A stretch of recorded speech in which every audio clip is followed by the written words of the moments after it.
Mukunda jewellers మొట్టమొదటి factory outlet ఇప్పుడు కూకట్పల్లి, కొత్తపేట్, సోమాజిగూడ మరియు ఖమ్మంలో. Welcome to Suman TV. నేను మీ సుమన్ టీవీ. ఇండస్ట్రీలో కొరియోగ్రఫర్కి సంబంధించినటువంటి ఒక ఇన్సిడెంట్ ఇవాళ రెండు తెలుగు రాష్ట్రాల్లోనూ చాలా పెద్ద చర్చగా దారితీసింది. దాంతోపాటు బయలు వస్తుందా రాదా అనేటువంటి చర్చ కూడా సాగుతూ ఉంది. అండ్ భిన్నాభిప్రాయాలు అయితే వ్యక్తపరుస్తూ ఉన్నారు. కొంతమంది అయితే అమ్మాయికి సపోర్టివ్గా మాట్లాడుతున్నటువంటి వాళ్ళు ఉన్నారు, కొంతమంది అయితే మాస్టర్కి సపోర్టివ్గా మాట్లాడుతున్నటువంటి వాళ్ళు కూడా ఉన్నారు. అయితే ఎంటైర్ ఇన్సిడెంట్ ఇప్పటి వరకు కనుక మనం చూసుకుంటే జరిగింది ఏంటి, లీగల్గా కనుక చూసుకుంటే ఏ విధంగా ఉండే అవకాశం ఉంటుంది అనేది ఈరోజు మనతో పాటు ప్రముఖ అడ్వకేట్ రవీంద్రనాథ్ గారు అండ్ శశికాంత్ గారు ఉన్నారు. సో అది వారి మాటలో అడిగి తెలుసుకుందాం. నమస్తే సార్. నమస్తే సార్. నమస్తే అండి నాగరాజు గారు. శశికాంత్ గారు, ఎంటైర్ ఎఫ్ఐఆర్ దగ్గర నుంచి, జీరో ఎఫ్ఐఆర్ దగ్గర నుంచి స్టార్ట్ అయింది కాబట్టి అందులో ఏముంది, ఏం జరిగిందని చెప్పేసి అన్ని యాక్ట్స్, అన్ని కేసులు అందులో ఉండటం జరిగిందంటారు. ఇప్పుడు నేను ఒకవేళ అమ్మాయి తరపు నుంచి ఆలోచిస్తే ఇట్స్ వెరీ సీరియస్ కేసు అండి. ఓకే, ఒకటి 376N అంటే రేప్ అగైన్ అండ్ అగైన్, అంటే 5 ఏళ్ల నుంచి ఎన్నోసార్లు. 506 అంటే క్రిమినల్ ఇంటిమిడేషన్, అంటే బెదిరిస్తాం. నువ్వు నా మీద ఏమైనా చెప్తే నేను నిన్ను కొడతా, లేకపోతే చంపుతా, లేకపోతే వాట్ ఎవర్ ఇట్ ఇస్ బెదిరిస్తాం. 323 కొడతాం, మ్యాన్ హ్యాండిల్ చేస్తాం. ఓకే, ఈ సెక్షన్స్ అన్నీ కూడా పొందుపరిచారు. అది కాకుండా ఎఫ్ఐఆర్లో తను ఇచ్చిన కంప్లైంట్ చదివితే, ఏమైతే రాసిందో అది చదివితే, తను ఆమె 2019లో జానీ దగ్గర జాయిన్ అవుతాం జరిగింది, జానీ మాస్టర్ దగ్గర జాయిన్ అవుతాం జరిగింది. ఇవాళ ఆమె వయసు 21, అంటే 16 ఏళ్ళకి జాయిన్ అయింది. 16 ఏళ్ళకి జాయిన్ అప్పుడు నుంచే, ఫస్ట్ ఇయర్ నుంచే జానీ మాస్టర్ ప్రవర్తన ఈమె పట్ల అసభ్యంగా ఉంది. అప్పటి నుంచే ఈయన నన్ను ఫిజికల్గా ఇన్వాల్వ్ అవుతాం జరిగింది. సెక్షువల్ హెరాస్మెంట్, ఫిజికల్ హెరాస్మెంట్ ఇవన్నీ జరుగుతాం జరిగింది. ఎన్నోసార్లు నన్ను కొట్టాడు. బైక్ ఏదో ఉంటే అది కూడా ధ్వంసం చేశాడు. ఎన్నో షూట్స్లో తిడతాము, అవమానిస్తాము, చెప్పిన మాట వినకపోతే క్యారవాన్ ఎక్కేసి క్యారవాన్ లోపలికి వెళ్ళి అసభ్యంగా ప్రవర్తిస్తాము, మాటికి బెదిరిస్తాను. నేను నీ కెరియర్ ఒకవేళ నా దగ్గర చేయకుండా ఇంకెక్కడికైనా వెళ్తే నువ్వు ఎలా చేస్తావో నేను చూస్తూ ఉంటాము. ఇట్లాంటివన్నీ ఆమె కంప్లైంట్లో పొందుపరచడం జరిగింది. ఓకే, సో ఇది చాలా దురదృష్టకరం అని నేను అనుకుంటున్నాను. ఎందుకంటే సమాజంలో మనం ఎప్పుడో అనుకుంటున్నట్టుగానే ఎంత ఎత్తు ఎదిగితే అంత ఒదగాలి. సో చాలా జాగ్రత్తగా బిహేవియర్ ఉండాలి. తోటి ఎంప్లాయీస్ని కానీ, లేకపోతే తోటి కోవర్కర్స్ని కానీ ఇట్లాంటి హెరాస్మెంట్లకి గురి చేయకూడదు. ఏదైనా ఇంట్రెస్ట్ ఉంటే ప్రపోజ్ చేయాలి, వాళ్ళు నో అంటే ఇట్ ఈస్ నో, అంతే తప్ప నువ్వు ఇంట్రెస్ట్ లేకుండా ఫోర్స్ఫుల్ సెక్షువల్ అసాల్ట్ ఇట్లాంటివి చేసావంటే తప్పకుండా ఈ సెక్షన్స్ అన్నీ ఆయన మీద పడిన అప్లికబుల్. ఆయన 100% ఒకవేళ అది కరెక్ట్ అని ప్రూవ్ అవుతే మాత్రం ఆయన 100% ఆయనకి లైఫ్ పడే ఛాన్సెస్ కూడా ఉంటాయి. కొత్త చట్టం ప్రకారం చూసుకుంటే, ఇంతకుముందు చూసుకున్న 10 years వరకు ఉండేది, కొత్త చట్టాల ప్రకారం చూసుకుంటే ఆయనకి లైఫ్ ఇంప్రిజన్మెంట్ పడే ఛాన్స్ కూడా ఉంటుంది, subject to proving all the allegations. అంటే జనరల్గా లైఫ్కి సంబంధించింది అయితే మనం మాట్లాడుకుంటే ఎన్ని ఇయర్స్ ఉండే అవకాశం ఉంటుందని? అంటే యూజువల్గా ఇట్ గోస్ టిల్ 14 years అండి. 14 years. Okay, any life usually it goes to 14 years. Some times it might extend to 20 years also. So very heinous అండి ఈ సెక్షన్స్. ఇవన్నీ కూడా అంటే హీనియస్ అని అనమండి. కాగ్నిజబుల్ అఫెన్సెస్ ఇవన్నీ కూడా. ఓకే, అబౌవ్ 7 years అన్నీ కూడా ఇవన్నీ కాగ్నిజబుల్ అఫెన్సెస్ కిందకు వస్తాయి. అంటే వీటికి నాన్ బెయిలబుల్ కేసెస్ అంటారు. మరి నాన్ బెయిలబుల్ కేసెస్కి బెయిల్ ఇస్తాం ఏంటండి అంటే, నాన్ బెయిలబుల్ కేసెస్ ఏంటి అంటే దాని అర్థం ఏంటి అంటే ఫస్ట్ తీసుకెళ్ళి రిమాండ్ చేసేస్తారు, ఆ తర్వాత బెయిల్ వస్తుంది. చాలామంది కామన్ పబ్లిక్కి అర్థం కాదు ఏంటి అంటే, మరి నాన్ బెయిలబుల్ కేసు అంటారండి, మళ్ళీ బెయిల్ ఎలా వస్తుంది అని అడుగుతారు. నాన్ బెయిలబుల్ కేసెస్ అంటే బెయిల్ రాదని అర్థం కాదు. నాన్ బెయిలబుల్ కేసెస్ అంటే బిలో 7 years అంటే ఒకవేళ అది డైరెక్ట్గా అరెస్ట్ చేస్తానికి ఉండదు. ఓకే, అంటిల్ ఆర్ అన్లెస్ ఆ అక్యూజ్డ్ ఎవరైతే ఉన్నాడో ఆయన కోఆపరేట్ చేయకపోతేనే లోపలేస్తానికి ఉంటుంది. అబౌవ్ 7 years క్రైమ్లు ఇవన్నీ కాగ్నిజబుల్ అఫెన్సెస్. ఇవన్నీ వీటిని స్ట్రైట్గా తీసుకెళ్ళి జైల్లో వేసేస్తారు, ఆ తర్వాత మళ్ళీ బెయిల్ అప్లై చేసుకుని బయటకు రావాలి. అందుకని అది నాన్ బెయిలబుల్ కేసెస్, బిలో 7 yearsని బెయిలబుల్ కేసెస్ అని అంటారు. ఇప్పుడు ఈ జానీ మాస్టర్ దగ్గర చూసుకుంటే ఇవన్నీ కూడా ఈయన మీద పడిన సెక్షన్స్లో పెద్ద కేసు ఏదైతే 376 ఉందో అది నాన్ బెయిలబుల్ అఫెన్స్. కాబట్టి ఆయనని రిమాండ్లోకి తీసుకుంటాం జరిగింది. ఇందులో కూడా కొంతమంది యాంటిసిపేటరీ బెయిల్ తీసుకునే అవకాశాలు ఉంటాయి. కానీ 99% ఈ 376 కేసెస్లో యాంటిసిపేటరీ బెయిల్ వస్తుంది చాలా కష్టం. ఫస్ట్ రిమాండ్లోకి తీసుకుంటారు, ఆ తర్వాతనే బెయిల్ అప్లై చేస్తుంది దొరుకుతుంది. ఇప్పుడు ఈ జానీ మాస్టర్ పరిస్థితి కూడా మనం చూస్తే నిన్న కోర్టులో ప్రవేశపెడతాం జరిగింది. ఆయన కొంచెం ఈ వాజ్ ప్యానిక్ అండ్ ఆయన హెల్త్ కూడా కొంచెం ఇష్యూస్ అని అని విన్నాము.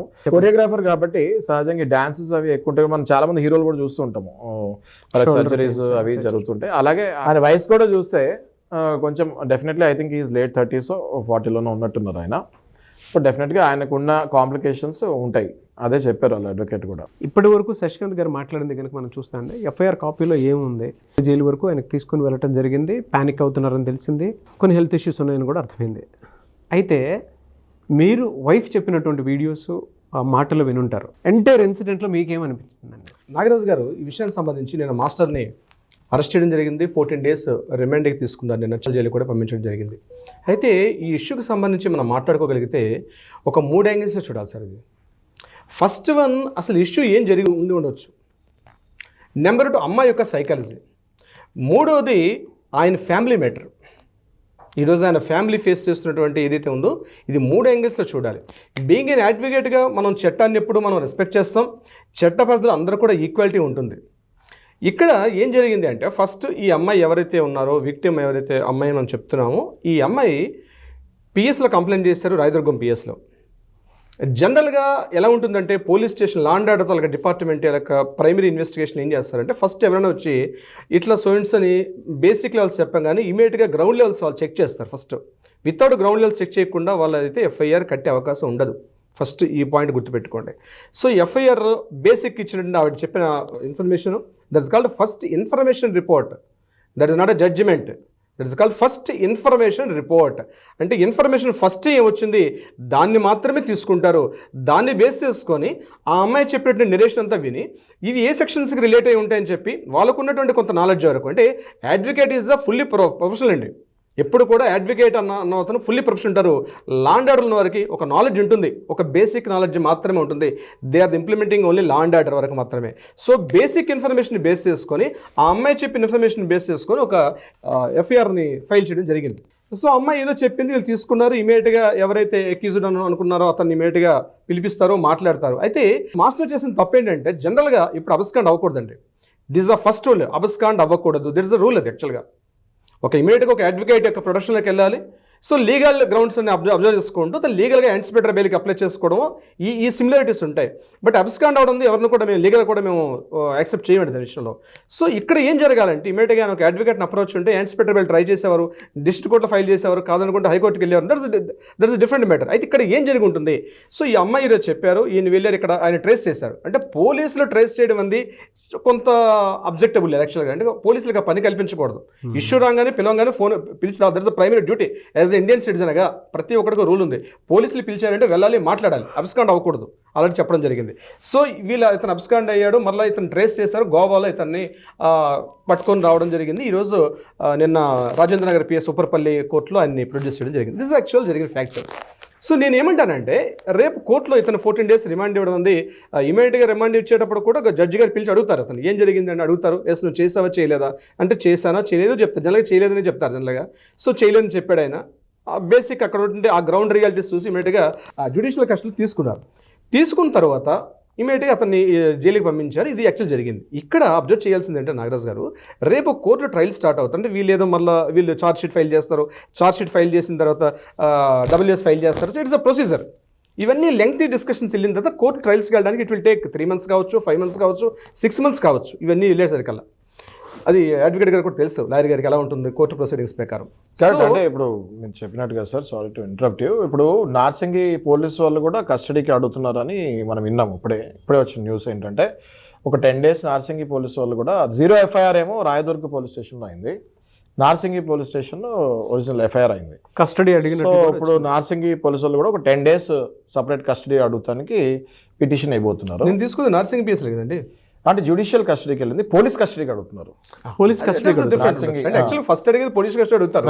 అయితే జీరో ఎఫ్ఐఆర్ ఎక్కడ ఫైల్ అయితే వాళ్ళకి రైట్స్ ఉండవండి.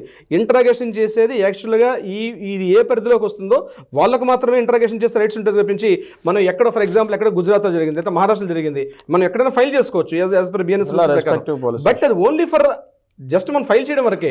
కన్సల్ట్ పిఎస్కి అది ట్రాన్స్ఫర్ అవుతుంది, ఇక్కడ నుంచి ఇంట్రాగేషన్స్ అవుతాయి, కానీ ఎక్కడైతే ఫైల్ చేసాం వాళ్ళకైతే రైట్స్ ఉండవు లీగల్ పరంగా, నేను చెప్తున్నాను. సో ఈ విషయంలో ఏం జరిగిందంటే ఇమ్మీడియట్గా ఫైల్ చేయాలి. రేపు ట్రయల్స్కి వెళ్ళేసరికి ఏమవుతుంది? సో ఇప్పుడు మన అడ్వకేట్ గారు చెప్పినట్టు సెక్షన్ 376/2/N అని చెప్పారు. అట్స్ అ రేప్. అంటే ఒక పర్సన్ మీద రిపీటెడ్గా ఎప్పుడైతే తను అసాల్ట్ చేసినా, హెరాస్మెంట్ చేసినా, సెక్సువల్ హెరాస్మెంట్ చేస్తే అది అప్లికబుల్ అవుతుంది, రేప్ కిందకు వస్తుంది అది. సో ఇక్కడ నేనేమంటానంటే ఈ సెక్షన్కి సంబంధించి అడ్వకేట్ గారు దీనికి సంబంధించిన ప్రూఫ్స్ కావాలండి.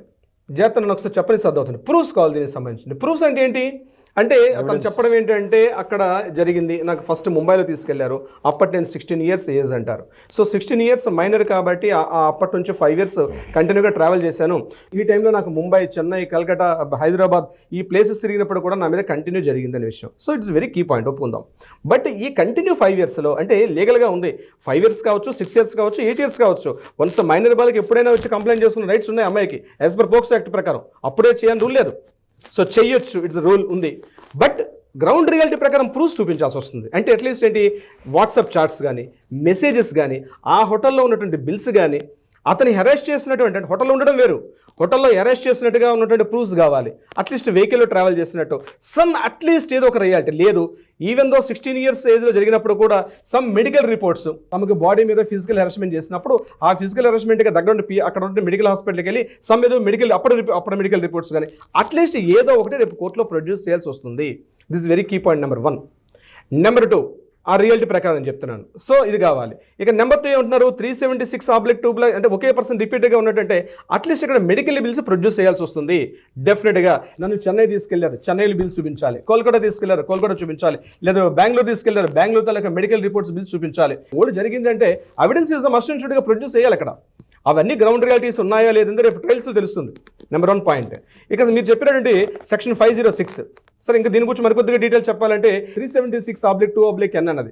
So at least phone chattings, message chattings, లేకపోతే నేను చెప్పినట్టుగా మెడికల్ ఇది కానీ, లేకపోతే తెలిసిన వాళ్ళ తలక పర్సన్స్, సాక్షులు కావాలి అక్కడ, ఎవిడెన్స్, సమ్ XYZ ఎవరో పర్సన్స్ ఈమెతో పాటు ట్రావెల్ చేసిన వాళ్ళు, ఆ రోజు ఇన్సిడెంట్ జరిగిన తర్వాత ఎవరైనా ఫిజికల్గా చూసిన వాళ్ళు. రేప్ అంటే it means it's not joke కదండి. ఆ అమ్మాయి యాక్సెప్ట్ చేయకపోతే దట్స్ కాల్డ్ రేప్, యాక్సెప్ట్ చేస్తే దట్స్ లివింగ్ రిలేషన్. ఆ అమ్మాయి యాక్సెప్ట్ చేయకపోతే that's called rape. So rape అనే వర్డ్ ఇక్కడ వాడారు కాబట్టి ఆ అమ్మాయికి అట్లీస్ట్ ఆమెతో పాటు ఉండే కలీగ్స్ కానీ ఎవరైనా ఫైల్ చేయాల్సి వస్తుంది. నెంబర్ 2, ఈ ఇష్యూ జరిగింది ఎప్పుడు 5 years బ్యాక్ నుంచి అంటున్నారు, అంటే ఈమె అట్లీస్ట్ హెరాస్మెంట్ జరుగుతుంది కంటిన్యూగా. జరిగేటప్పుడు ఈ అమ్మాయి వాళ్ళ పేరెంట్స్ నుంచి ఏం చెప్పాలి నాకు ఇట్లా జరుగుతుందని. మరి పేరెంట్స్ ఎందుకు కూర్చున్నారు ఇప్పటిదాకా, ఎందుకు వాళ్ళు ఎటువంటి కేసు ఫైల్స్ చేయకుండా కూర్చున్నారు? అట్లీస్ట్ వాళ్ళ మదర్ ఉన్నారు, మదర్ అయినా రావాల్సి వస్తుంది కదా, లేదు. నెంబర్ 2, పోస్ట్ యాక్ట్ అని ఆల్రెడీ ఉంది 2030. ఇది ఆవిడ ఉన్నది సినిమా ఇండస్ట్రీకి సంబంధించి చెప్తున్నారు. సినిమా ఇండస్ట్రీలో పెద్దలతో ఎవరైనా మాట్లాడారా? రిటర్న్ కంప్లైంట్ ఇచ్చిందా? ఎప్పుడు ఇచ్చారు return complaint? Once return complaint ఇచ్చిన తర్వాత కూడా ఎందుకు మిమ్మల్ని ఇట్లా కంటిన్యూ చేస్తుంది? సో అది కూడా దిట్స్ వెరీ కీ పాయింట్. ఈమె ఆల్రెడీ అఫీషియల్గా చెప్పడం జరిగింది, ఆ ఇండస్ట్రీలో పెద్దలకి ఇన్ఫార్మ్ చేశారు. చెప్పిన తర్వాత కూడా వాళ్ళు యాక్షన్ తీసుకున్నారా తీసుకోలేదా?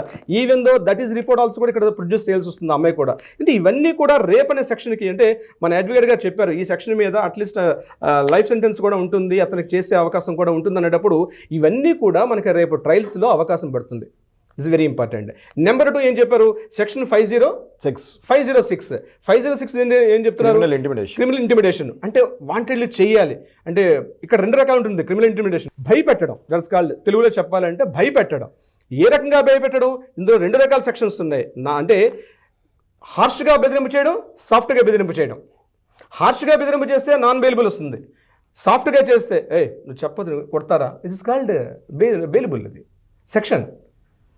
నీ అంతు చూస్తా, నేను చంపేస్తా, నేను చెప్పిన పని చేయకపోతాగో నిన్ను, దిస్ కాల్డ్ సివియర్గా ఉంటుంది. అంటే అందులో కూడా సెక్షన్స్ మనకి 2 రకాల డివియేషన్స్ ఇస్తాయి. సాఫ్ట్గా చెప్పాడా, హార్ష్గా చెప్పాడా? Severity important. ఒకవేళ ఇప్పుడు ఈయన పెట్టిన 506లో ఆ ఎఫ్ఐఆర్ రిపోర్ట్లో ఓన్లీ 506 అని ఉంది. సో రేపు ట్రయల్స్కి వచ్చేసరికి ఏ రకంగా చెప్పారు, ఇది కూడా చాలా ఇంపార్టెంట్. నెంబర్ 3 దానికి కూడా ప్రూఫ్లు ఉంటాయి సార్, అంటే దానికి కూడా proofs ఉంటుంది. ఓరల్ ఇప్పుడు మనం చెప్పిన ప్రతిదానికి ఓరల్ యాక్సెప్ట్ చేయరండి. ఓరల్ అనేది బేసిక్ లెవెల్ ఉంటుంది, బట్ ఎవిడెన్స్ అంతా ఖచ్చితంగా ప్రొడ్యూస్ చేయాలి. అంటే ఎట్లా ఎవిడెన్స్ చూపించాలి? 3 రకాలుగా చూపించవచ్చు. ఒకటి ఏంటంటే అట్లీస్ట్ వాళ్ళకు ఉన్నటువంటి ఫ్రెండ్స్ సర్కిల్ ఎవరైనా వచ్చి ఎస్ ఈ మీద చేశారని చూపించడం ఒక part. Number 2 at least WhatsApp chats, message ఇవన్నీ చూపించడం సెకండ్ పార్ట్. లేదు ఎక్కడైనా హోటల్ గదిలో కానీ ఎట్లాంటివి జరిగినప్పుడు ఆవిడ ఇమీడియట్గా బయటకు పారిపోతుంటే అన్నోన్ పర్సన్స్ అంటే వీళ్ళకి సంబంధించినటువంటి వ్యక్తులు ఎవరైనా ఐ విట్నెస్ ఉంటే ఐ విట్నెస్ చూపించడం ఒక పార్ట్. ఇట్లా చాలా ప్రొసీడింగ్స్ ఉంటాయి. ఇవన్నీ కూడా రేపు ట్రయల్స్లో ఉంటుంది. This is the number 2 section నేను చెప్పినటువంటి 506. ఇక మూడోది సెక్షన్ 323. సెక్షన్ 323 ఏం చెప్తుంది? ఏదైనా ఒక ఇన్స్ట్రుమెంట్ తోటి అటాక్ చేయడం. అంటే నేను చెప్పడం ఏంటంటే ఒక వెపన్ తోటి, ఒక తుపాకీతోటో, గన్ తోటో, ఒక చాకుతోటో, ఎనీతో ఒక ఇన్స్ట్రుమెంట్ హర్ట్ చేయడం. ఆ ఇన్స్ట్రుమెంట్ హర్ట్ చేసినప్పుడు ఆ ఇన్స్ట్రుమెంట్ ఎవిడెన్స్ కూడా very very key point. Section సింపుల్గా రాస్తే కుదరదండి. ఫర్ ఎగ్జాంపుల్ నాతో కత్తితో బెదిరించాడు, లేదా ఇంట్లో వచ్చి ఆయన ఒక స్టిక్తో కొట్టాడు, ఆ స్టిక్ చూపించాల్సి వస్తుంది రేపు కోర్టులో. వితౌట్ స్టిక్ లేకపోతే సెక్షన్ 323 పక్కన బుడదాఖలు అవుతుంది. సో ఇప్పుడు ఏవైతే కాంప్లికేషన్స్ పెట్టారో ఇక్కడ నేను చెప్తుంది ఏంటంటే నాగరాజ్ గారు, పర్టికులర్గా ఈ విషయానికి వస్తే ఈ సెక్షన్స్ అన్నవి legal point of view it's very హార్ష్గా ఉంటాయి. చాలా కఠినంగా మన అడ్వకేట్ గారు మన మిత్రులు చెప్పినట్టు ఇట్స్ వెరీ హార్షే. కానీ బట్ ఈ సిచ్యువేషన్కి వచ్చేసరికి ఏమవుతుందంటే, ఒకటి ఇతను పబ్లిక్లో ఒక సొసైటీ ఉన్న ఫిగర్. అంటే నేను సైకలాజికల్గా చెప్తున్నాను, లేక legal psychology point of view నేను చెప్తున్నాను. ఈరోజు ఒక ప్యాషన్ అయిపోయింది నాగరాజ్ గారు. చాలా మందికి ఒక ఫ్యాషన్ ఏమైపోయింది, ఒక సెలబ్రిటీ ఉన్న పర్సన్ మీద జస్ట్ ఒక దాన్ని ఏమిటంటే బట్ట కాల్చి ముఖం మీద వేయడం అని ఒక సామెత చెప్తారు తెలంగాణ ప్రాంతంలో. అదే జరిగిందని నేను భావిస్తున్నాను ఈ విషయంలో. ఎందుకంటే ఈయనతో పాటు 5 years పాటు ట్రావెల్ చేశారు. ఒక మామూలుగా ఒక అసిస్టెంట్ కొరియోగ్రాఫర్గా అతనికి అవకాశాలు ఇచ్చాడు. ఇచ్చిన తర్వాత ఇతను ఒక స్టేటస్ చూపించాడు. ఈరోజు టాప్ మూవీ ఏదైతే రిలీజింగ్ కాబోతున్న ఒక మూవీలో కూడా ఛాన్సెస్ ఇచ్చారని చాలామంది చెప్తున్నారు. కట్ చేస్తే ఇంకొక కీ పాయింట్, రీసెంట్గా ఎవరైతే ఈ మాస్టర్ తాలూకా వాళ్ళ వైఫ్ ఒక మీడియా ముందు మాట్లాడుతూ చెప్పడం జరిగింది. ఈ ఇన్సిడెంట్ ఇప్పుడు కాదు 2 years బ్యాక్ నుంచి కూడా జరుగుతుంది ఈ ఇన్సిడెంట్ అని చెప్తూ ఆవిడ ఒక కీ పాయింట్స్ రిలీజ్ చేశారు. ఏం జరిగిందంటే, ఈ అమ్మాయి ఇతనే కావాలని చెప్పి ఫోర్స్ఫుల్గా కావాలని చెప్పి అంటే నా ముందు ఇతను భయ్యా అని మాట్లాడడం, నన్ను బాబీ అంటుంది. కానీ వన్స్ బయటికి వెళ్ళిన తర్వాత ఆయన చేస్తున్న వాట్సాప్ చాట్స్, మొబైల్ చాట్స్ ఇవన్నీ కూడా మా హస్బెండ్ని ట్రాప్ చేస్తున్నట్టుగా ఒక ట్రాపింగ్ జరిగింది. ఇందులో ఇతను ఎప్పుడైతే కాలేదో ఈ రకంగా సిచ్యువేషన్ జరిగింది. నేను ఒకసారి మొబైల్ కూడా తీసుకొని నేను చెక్ చేస్తే అమ్మాయి మొబైల్ ఇవ్వకుండా నో బాబీని అక్కడి నుంచి వెళ్ళిపోయిందని చెప్తూ ఆవిడ చెప్పడం జరిగింది. సో ఆ వైఫ్ను కూడా ఈ యొక్క కేసులో కూడా ఇన్వాల్వ్ చేశారు కాబట్టి ఈవిడ ఎవిడెన్స్ కూడా కీ పాయింట్ అవుతుంది. She also one of the అక్యూజ్డ్గా ఉన్నారు వాళ్ళ వైఫ్ కూడా. సో ఈవిడ కూడా నేను అక్కడ నేను కొట్టడానికి వెళ్ళాను అనేటువంటి విషయం కూడా వీడియోలో క్లియర్గా చెప్పాను. అయితే ఇక్కడ తర్వాత ఇంకో పాయింట్ అదే నేను చెప్పబోతున్నాను. ఇక్కడ ఏమైందంటే ఆవిడ ఒక మాట చెప్పడం జరిగింది, ఒక వెరీ కీ పాయింట్. అవి ఏమన్నారంటే, నేను తింటున్నటువంటి నా ప్లేట్లో కావాల్సిన ముద్ద కావాలంటే షేర్ ఇవ్వగలుగుతాను తప్పించి నేను పడుకున్న నా బెడ్ షేర్ ఇవ్వమంటే ఇవ్వలేను కదా ఆవిడ చెప్పడం జరిగింది. అయితే దీనికి అమ్మాయి ఏమన్నదంటే, మన ముస్లిం కమ్యూనిటీస్లో మీ ముస్లిం కమ్యూనిటీస్లో డెఫినెట్గా చాలామందిని అంటే పోలోగమి అంటే దాన్ని యాక్చువల్గా అంటే ఒకరిని కాకుండా నంబర్ ఆఫ్ పర్సన్స్ని మ్యారేజ్ చేసుకునే అవకాశం ఉంది కాబట్టి యాక్సెప్ట్ చేయమంటే దట్ ఈస్ డిఫరెంట్. అదే రిలీజియన్ పక్కన పెట్టేసి అంటే నాకైతే అట్లా ఉండదని చెప్పి అంటే నేను చెప్పినంత సాఫ్ట్గా జరగఉండదు. బట్ చాలా గట్టిగా ఒక ఘర్షణ వాతావరణం జరిగింది. ఆ ఘర్షణ వాతావరణం వచ్చినప్పుడు నేను ఆ అమ్మాయిని కొట్టానని కూడా అమ్మాయి ఎవరైతే వైఫ్ ఉందో వైఫ్ మీడియా ముందు మాట్లాడడం కూడా జరిగింది. సో రేపు ట్రయల్స్కి వచ్చేటప్పుడు ఇవన్నీ కూడా ఇంప్రూవ్ అవుద్ది. బట్ నేను అనుకుంటానంటే ఇప్పుడు అవన్నీ కూడా ఫేక్ అలిగేషన్స్. రేపు కోర్టులో మాత్రం ఇవన్నీ కూడా ప్రూఫ్స్ అయ్యే అవకాశం చాలా తక్కువ. డెఫినెట్గా ఆయన క్లీన్ చిట్గా బయటకు వచ్చే అవకాశం ఉంటుంది. బట్ ఒక విషయం నాగరాజ్ గారు, ఈయన క్లీన్ చిట్గా వస్తాడా రాడా దట్ ఈస్ సెకండరీ. బట్ జరగాల్సిన డ్యామేజ్ అయితే జరిగిపోయింది కదా. ఈ జరగాల్సిన డ్యామేజ్ ఎవరు ఫుల్ఫిల్ చేస్తారు? ఒక పర్సన్ ఎంత మానసిక క్షోభ, ఎంత వేదన, ఎంత టార్చర్ అనిపించుంటాడండి. ఇంకొకటి కేవలం ఇతను ఒక్కడైనా కాదు, వీళ్ళ ఫ్యామిలీ ఈరోజు పిల్లలు చిన్నవాళ్ళు స్కూల్కి వెళ్తారు. స్కూల్కి వెళ్ళేటప్పుడు వాళ్ళు ఆ చిల్డ్రన్ వాళ్ళకి ఫ్రెండ్స్ ఏమంటారు, మీ ఫాదర్ ఇట్లా చేశాడు, ఎందుకంటే ఈజ్ సెలబ్రిటీ. సో నేను ఏమంటానంటే నాగరాజ్ గారు, చాలా కాంప్లికేషన్స్ అండి. ఈ మధ్య ఒక ప్యాషన్ అయిపోయింది, ప్రతి వాళ్ళు ఇది ఒక అప్లికేషన్ తీసుకున్నాడు. అంటే ఈ రోజున సెలబ్రిటీ కాబట్టి మనకి మార్కెట్లోకి వచ్చింది తెలుస్తుంది. ఇట్లాంటివి ప్రతి గల్లీలో, ప్రతి వీధిలో, ప్రతి ఆఫీసులో, ప్రతి సంస్థలో కూడా జరుగుతున్నాయి. చాలా మంది నలిగిపోతున్నారు మా పురుషులు చెప్పుకోలేక. మనం ఒక వీడియో కూడా చేసాం దీనికి సంబంధించి ఎక్స్క్లూజివ్గా. అయితే నేను ఏమంటానంటే ఒక స్పెషల్ యాక్ట్స్ రావాలి డెఫినెట్గా. ఎందుకంటే ఇది గ్రౌండ్ రియాలిటీ. ఇమీడియట్గా ఒక్కసారి భూమి అయిపోయి సోషల్ మీడియా ఎంటైర్ మీడియా అంతా కూడా ఏదో జరిగిపోయింది. ఈరోజు ఎలా జరుగుతుందంటే నిజంగా ఆయన చేసేసాడు, జరిగిపోయింది, ఆయన అన్నట్టుగా క్రియేట్ చేస్తున్నారు. కానీ ఎంత దారుణం అంటే ఒక మగాడి బాధ ఒక సాటి మగాడికి తెలుస్తుంది. ఒక ఆడవారిని అర్థం చేసుకుంటే సాటి ఆడవారు ఎట్లా తెలుసుకుంటారో ఒక మగవాడి బాధ ఒక సాటి మగవాడికి తెలుస్తుంది. నేనేమంటానంటే ఇక్కడ నేనేదో వార్ వన్ సైడ్ అన్నట్టుగా నేనేదో మాస్టర్ వైపు నేనేదో ఒకళ్ళతో పుచ్చుకుని మాట్లాడాలనే ఉద్దేశం కాదు. సిచ్యుయేషన్ నేను అబ్జర్వ్ చేస్తున్నాను. ఎందుకంటే జస్ట్ ఇవన్నీ allegations. Common sense sir, common sense. లేదు నాగరాజు గారు, నేను స్టాప్ హియర్ సమ్వేర్. ఎక్కడ ఏమైతుందంటే ఇప్పుడు సార్ చెప్పేది కూడా కరెక్ట్. ఒక మగవాడి బాధ ఒక సాటి మగవాడికి అర్థమవుతుందని. అది ఎక్కడ ఆ మగవాడు మంచోడు అవుతాయి. ఒకవేళ ఆ మగవాడు ఎక్స్ప్లాయిట్ చేస్తుంటే, ఒకవేళ ఆ మగవాడు 16 years నుంచి ఈ అమ్మాయిని నానా రకాలుగా బెదిరించి ఎవిడెన్సెస్ క్రియేట్ చేస్తాం ఏముందండి. ఆ అమ్మాయి క్లియర్గా చెప్పింది నన్ను హోటల్స్కి తీసుకెళ్ళాడు అని. ఇప్పుడు ఏదైనా హోటల్కి వెళ్ళినప్పుడు ఒక వేరే పరాయి స్త్రీ ఒక పరాయి మగవాడు ఉన్నప్పుడు అవుట్డోర్ షూట్కి వెళ్ళినప్పుడు కూడా ఏదైనా హోటల్లో దిగినప్పుడు వేరే రూమ్లో దిగుతారా, ఒక రూమ్లో దిగుతారా నాగరాజు గారు? వేరే రూమ్లో దిగుతారు, ఒక రూమ్లో దిగరు కదా. మరి ఆ ఎవిడెన్సెస్ అన్ని ఎస్టాబ్లిష్ అవుతాయి. వీళ్ళు అవుట్డోర్ రూమ్కి వెళ్ళి కూడా ఒకటే రూమ్లో దిగారు అంటే, ఒక ఆడ ఒక మగ ఒకటే రూమ్లో దిగారు అంటే it is clearly evident that they would have participated. Definitely they would have 90% chances that they would have participated in physical ఇది అనేసి. అంటే పక్క రూములు ఖాళీ ఉండి కూడా ఒకటే రూమ్ లో దిగారంటే 100% it is proven that. First ఇక్కడ ఏమంటున్నానంటే, సరే ఇద్దరు కలిసి వెళ్ళారు, ఒకే గదిలో ఉన్నారు అంటే ఇద్దరు ఒకే గదిలో అంటే ఈయన చేయి పట్టుకుని గుంజాడా లేకపోతే అది ఇంట్రెస్ట్ గా వెళ్ళిందా?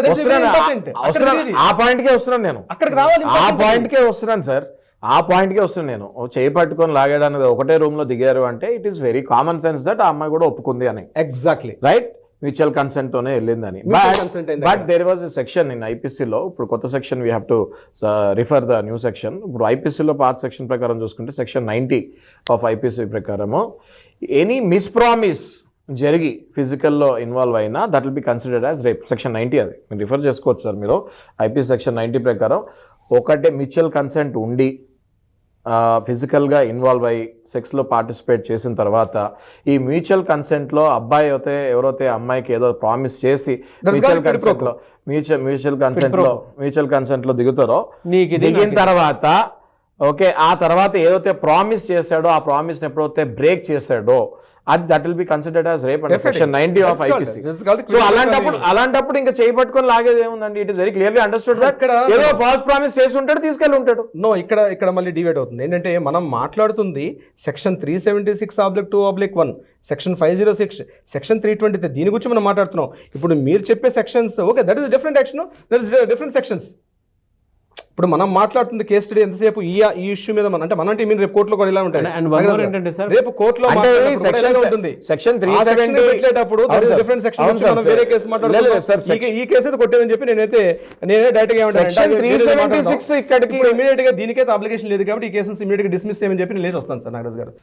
చేయరండి డిస్మిస్, ఎందుకంటే సెక్షన్ 376 రిఫర్ టు సెక్షన్ 90 ఉంటుంది. రీజన్ ఎందుకు రిఫర్ టు సెక్షన్ 90 ఉంటుంది? ఎందుకు అంటే అది రేపు అని ఎట్లా నిర్ధారించారు? అదే ఫోర్స్ఫుల్ రేప్ కాదు, రక్కేసి గోరుమరకలు ఉండి అట్లాంటి రేప్ కాదు ఇది. This is a rape with a mutual consent. అయితే నాగరాజ్ గారు, మన మిత్రులు అడ్వకేట్ గారు చెప్పినట్టుగా ఈ ఇష్యూ ఏదైతే ఉందో పర్టికులర్గా ఇప్పుడు మనం మాట్లాడుతుంటే ఈ సెక్షన్స్ ఈ ఎఫ్ఐఆర్ సంబంధించి ఏదైతే ఉందో సొసైటీలో మాత్రం బ్లేమింగ్ అయిపోయింది సార్. సొసైటీలో ఎంతవరకు డ్యామేజ్ రావాలో డ్యామేజ్ జరిగిపోతుంది. నాట్ ఓన్లీ ఒక ఇష్యూ కాదండి, number of issues last 1 year తీసుకుంటే నాకు తెలిసి ఇది ఒక 15-20 కేసులు జరుగుంటాయి బహుశా ఈ సెలబ్రిటీ ఇష్యూస్ నేను చెప్తున్నాను. సో దీనికి ఫుల్ స్టాప్ పెడుతూ కాదండి, ఒక ఫుల్ స్టాప్ పెడుతూ ఒక సెక్షన్స్ రావాలి, లీగల్గా కొన్ని చట్టాలు రావాలి. బహుశా నాకు తెలిసి దీనికి సంబంధించి కొన్ని మేధావులు ఆల్రెడీ చర్చలు జరుగుతున్నాయి, జరగాలి, చట్టాలు రావాలి. అంటే చట్టాలు మారిపోయినప్పుడే ఇప్పుడు కొత్త చట్టాలు గడిచినాం. ఇప్పుడు బిఎన్ఎస్ ఏదైతే మనం మాట్లాడుతున్నాం, ఈ చట్టాల్లో మార్పులు వచ్చిన తర్వాత BNS nothing but only IPS సెక్షన్లు మార్చేశారు, కొత్తగా ఏం పెట్టలా. నిజం చెప్తున్నాను, ఐపీఎస్ సిఆర్పిసి మార్చి సెక్షన్లు మార్చారు. దాన్ని కొత్తగా భారతీయ న్యాయ సంహిత, భారతీయ నాగరిక సురక్షా సంహిత పేర్లు మార్చారు. సెక్షన్లు ఏం కొత్తగా రాలా. ఐపీసీ భారతీయ న్యాయ సంహిత, సిఆర్పిసి భారతీయ నాగరిక సురక్షా సంహిత, ఏం ఎంతకు మించి ఏం మారలేదు. కొత్త షఫుల్ చేశారు. అవి సిస్టమ్ లో రీస్టార్ట్ కొట్టినట్టుగా షఫుల్ అయ్యి వెనక్కి ముందుగా నేను తప్పించి నా సెక్షన్ పేర్లు మారేది తప్పించి కొత్త సెక్షన్ ఇంప్లిమెంట్ చేసి చాలా లెస్. అయితే నేనేమంటే జెండర్ ఈక్వాలిటీ సంబంధించి ఏదైతే ఫైట్ చేస్తున్నారో డెఫినెట్గా మార్పులు జరిగింది. ఎందుకంటే సెక్షన్ 499, 500 ఈ ఉన్నది ఒకటే, పరువు నష్టం దావా, డిఫమేషన్ ఒకటి తప్పించి వేరే సొల్యూషన్ లేదు ఈరోజు మనం చెప్పుకోవడానికి. ఏం డిఫమేషన్ వేస్తాడు? ఎప్పుడు జరుగుతుంది? డ్యామేజ్ అంతా అయిపోయింది, ఇప్పుడు డ్యామేజ్ షూట్ చేసుకోవచ్చు. ఉపయోగం ఏంటంటే ఈరోజు జరగాల్సిన డ్యామేజ్ జరిగిపోయింది కదా, దీన్ని మళ్ళీ వెనక్కి తీసుకొని రాలేరు కదా, కాంపెన్సేషన్ ఇస్తారు, ఏదో ఫైనాన్షియల్ కాంపెన్సేషన్. ఇందులో మనకు వచ్చి అవుట్ ఆఫ్ 100లో మా అయితే 1-2 కేసులు కూడా డిఫమేషన్స్ నిలబెట్టలా, అవుట్ ఆఫ్ 99 మనకి స్క్రాప్ అయిపోతున్నాయి. దీని మీద ఒక కంక్లూజన్ అయితే రావాల్సిన అవసరం అయితే ఉంది నాగరాజ్ గారు. లేదండి, ఇప్పుడు సార్ చెప్పినట్టు కొత్త చట్టం రావాలి. అండ్ ఇంకోటి ఏంటంటే రీసెంట్గా we have observed A clear cut evidence that ఉత్తరప్రదేశ్లో ఒక కేసులో ఇలాగే ఒక ఆవిడ ఫాల్స్ అలిగేషన్ వేసి ఒక ఆయన మీద ఆయనకి శిక్ష కూడా పడేటట్టు చేసింది. ఆ తర్వాత అది ఫాల్స్ అలిగేషన్స్ అని తెలుసుకున్న తర్వాత ఆ కోర్టు ఆమెకి 5.6 లక్షలు జరిమానా వేసి మళ్ళీ ఆమెకు కూడా పనిష్మెంట్ ఇస్తాం జరిగింది. ఓకే, ఉత్తరప్రదేశ్ కొత్త దీనికి నాంది కూడా పలికింది. ఫాల్స్ అలిగేషన్స్ మీద ఆమెకి శిక్ష కూడా పడింది. సో ఇప్పుడు నేను ఎవరి వైపు వకాలతో పుచ్చుకోవట్లేదండి. ఇవాళ ఈ ఇన్సిడెంట్ ఏదైతే మీరు చెప్పింది కరెక్టే సార్. మనం ఒకళ్ళ వైపు ఒకరితో పుచ్చుకొని మాట్లాడటం అనేది జరగట్లేదు, జరగదు కూడా. కానీ కామన్ సెన్స్ కనుక థింక్ చేస్తే అండి, ఇన్సిడెంట్ ఇది, but what ever the reason, ఇలాంటి ఇన్సిడెంట్స్ సెలబ్రిటీస్ మీద మనం రెగ్యులర్గా చూస్తూనే ఉన్నాము. దాని తర్వాత ఏం జరుగుతుంది అనేది, బిహైండ్ ఏమవుతుంది అనేది చాలాసార్లు చూసాము. వాళ్ళు బయటకు వచ్చి కూర్చుంటున్నారు, మరి దాని తర్వాత మ్యూచువల్గా ఏదో సంథింగ్ సెటిల్మెంట్ చేసుకుంటున్నారు. కానీ నిజంగా కామన్ మ్యాన్ ఎంత బలైపోతున్నాడు అని అంటే, ఇటువంటి తెలియక ఇవాళ సెలబ్రిటీ ఇష్యూ బయటకు వచ్చింది కాబట్టి నేను చెప్తున్నాను. చాలామంది చట్టాలని అదుపులోకి తీసుకొని, అంటే వాళ్ళ చేతుల్లోకి తీసుకొని చాలామంది ఇవాళ నేను మన రవీంద్రనాథ్ గారు చేసినటువంటి వీడియో కింద కామెంట్ బాక్స్లో చూశానండి, మేము ఇలా సఫర్ అవుతున్నాం అని చెప్పేసి మా గోడు వినిపించుకోవడానికి మీ షోలో అన్న పార్టిసిపేట్ చేస్తాం, కనీసం మాకు దాని టైం ఇస్తారని చెప్పేసి అడిగినటువంటి ఎవరు అబ్బాయిలు అంటారు, అబ్బాయిలండి చాలా మంది. ఇక్కడ దీనికి సంబంధించినటువంటి వాటిల్లో మనం ఎవరిని కామెంట్ చేయడం అనేది కాదు, ఇది బయటకు వచ్చింది కాబట్టి అట్లా అని చెప్పేసి మనం జానీ మాస్టర్ని సపోర్ట్ చేయటము, లేదంటే అమ్మాయి వైపు ఇలా జరిగింది కదా అని చెప్పి సపోర్ట్ కాదు, బట్ డిస్కషన్ వచ్చింది కాబట్టి, ఒక్కొక్క సెలబ్రిటీ పాయింట్లో నుంచి డిస్కషన్ పెద్దగా వెళ్తుంది కాబట్టి, మద్దతులో కూడా కొంతమందిని మనం చూస్తున్నాం కాబట్టి, కంటి ముందు నుంచి కాబట్టి చెప్తున్నాను. నేను సఫర్ అవుతున్నటువంటి వాళ్ళు మాత్రం చాలామంది ఉన్నారు. అంటే మిస్లీడ్ చేసి జీవితాన్ని నాశనం చేసుకున్నటువంటి వాళ్ళు, కొంతమంది గవర్నమెంట్ జాబ్ నుంచి బయటకు వచ్చినటువంటి వాళ్ళు ఉన్నారు, కొంతమంది అసలు దేనికి పనికి రాకుండా ఎవిడెన్సెస్. నాగరాజ్ గారు నేను ఇప్పుడు నేను అనేది అలాగే నాగరాజ్ గారు, ఇప్పుడు ఇందులో ఇంకేంటి, ఇందులో బయటపడలేమా, ఇంకా అబ్బాయిలు వల్నరబులా అంటే ఇక అమ్మాయిలు ఇట్లా రాంగ్ కేసెస్ వేసేస్తారా అంటే అలా కూడా కాదండి. ఇప్పుడు అంత ఈజీ కాదండి, మనం అనుకున్నంత ఈజీగా ఉండదు న్యాయస్థానం. అక్కడ అబ్బాయా అమ్మాయా అన్నది చూస్తాం. నేను అన్నది అదే సార్, నో డౌట్ 100% కరెక్ట్ మీరు చెప్పింది. అక్కడ అమ్మాయి అబ్బాయి అనేది కాదు, judgement is judgement, justice is justice. దానికి సంబంధించినటువంటి వాటిల్లో చాలా ఇంపార్టెంట్ పాయింట్ చెప్పబోతున్నారు ఆపుతారు. ఎప్పుడైతే అబ్బాయిలు ఇలా ఫాల్స్ అలిగేషన్స్కి పట్టుబడతారంటే ఎప్పుడైతే సఫర్ అవుతారో ఇట్లాంటి ఫాల్స్ అలిగేషన్స్కి, they should be well prepared అంటున్నాను నేను. వీళ్ళు కలిసి తిరిగేటప్పుడు అబ్బాయిలు కరెక్ట్ సరైన ఎవిడెన్సెస్ తీసుకోవాలి. ఓకే, ఇప్పుడు ఇంతకుముందు మనం చూసుకుంటే కొన్ని కేసెస్లో ఇట్లాంటివి మా లాయర్స్ డిస్కషన్స్లో కూర్చున్నప్పుడు దీన్ని ఎలా ఎన్కౌంటర్ చేయాలి అంటే, అబ్బాయి అమ్మాయి మ్యూచువల్ కన్సెంట్లో కలిసి తిరిగేటప్పుడు ఎన్నో ఎవిడెన్సెస్ తీసుకోవాలి. వాళ్ళు కలిసి ఆనందంగా ఉన్నప్పుడు ఫొటోస్, లేకపోతే ఒక రెస్టారెంట్కి వెళ్ళినప్పుడు దాని బిల్స్, అంటే వీళ్ళు కలిసి తిరిగారు, ఆ అమ్మాయి మ్యూచువల్గా కలిసి తిరిగింది అన్నవి ఎన్నో ఎవిడెన్సెస్ తీసుకోవాలి. ఎందుకంటే nothing can be taken for granted. ఇప్పుడున్న పరిస్థితుల్లో చూసుకుంటే ఈ జనరేషన్లో ఇవాళ ఫ్రెండ్ అంటారు, రేపు కట్టిఫ్ అంటున్నారు.